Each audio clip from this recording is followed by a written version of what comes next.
Бүгін 25 апрель 2024 жыл. Жамбыл облысы Талас ауданы Қызыләуіт ауылы деген ауыл, елді мекен. Бұл ауыл Аллаға шүкір міне. Бұрын соңды мынау Аққуды Каспийден, үлкен теңіздерден көреді. Бұл Қызыләуіт ауылында Қызыләуіт деген әуіт бар, Шұңқырәуіт деген әуіт бар, Ақтөбе әуіт, Бидәбек әуіт деген әуіттер бар. Мынау ауылдың маңына арнайы бүйтіп бөгет жасап, Жайдақ әуіт деген бар. Осы Жайдақ әуітке міне аққулар мекендеп жүр келіп.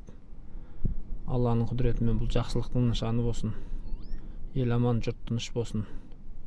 Бақытты заман болсын. Мынау былтырда келіп жүр, Қызыләуітке келеді, Шұңқырәуітке келіп жүр аққулар кейінгі жылдар.